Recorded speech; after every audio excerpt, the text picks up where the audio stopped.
Welcome back guys to another Zero DTE video, and today Coach Ernie is going to be talking about why the best loser wins, so make sure you stay tuned. If you want to be coached personally by Ernie himself, click the link in the description where you can find Ernie's trading service. Enjoy guys.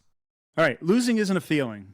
It's a math problem. So everyone fixates on the trade that they lost, but the edge lives in the math around that losing trade. It's all about how much you risk, how often you lose, and how deep you let the account go. And we'll talk about each one of those aspects, and then I'll go into the very specifics of the math that you can manipulate to make sure that your losing actually turns into winning. So if you solve that, then the losing pays for the winning. And that's the truth. So these are the three objectives that we're at when we're trying to compute how we can lose the best, how we can be the best loser. First of all, we're trying to achieve long-term compounding. Isn't everybody trying to do that? But there is a path to compounding. The path to compounding is that you really can't take any big losses. Any big drawdowns, any big losses are going to set you back in time on that compounding journey. And compounding is really all about time, and time and steady as you go for that time. And so if you draw down and disrupt that steady as you go, then you automatically go back in time. You also want to be able to place a position with an average size that you can scale over time. So I've had people come to me early on this service, and I was showing them really great performance, and they would look at my position size and they said,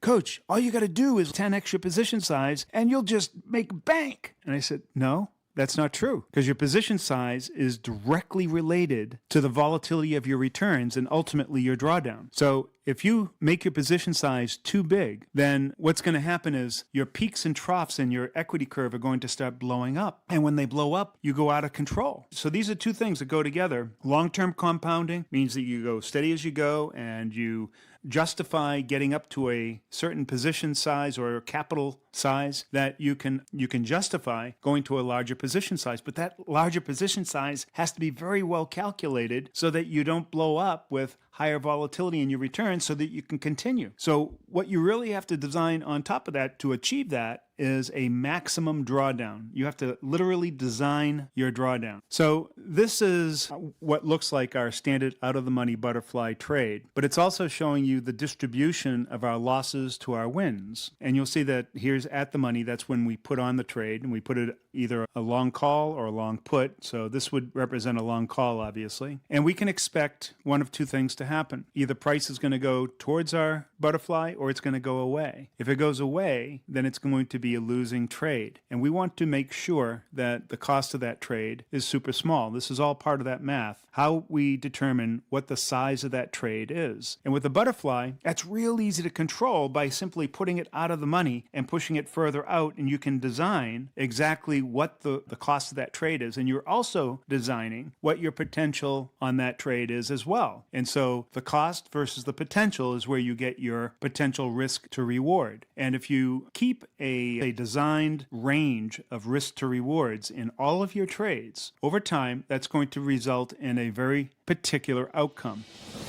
Thanks for watching guys, I hope you enjoyed the video, and if you're interested in having the tools you need to become a profitable Zero DTE trader, check out the link in the description.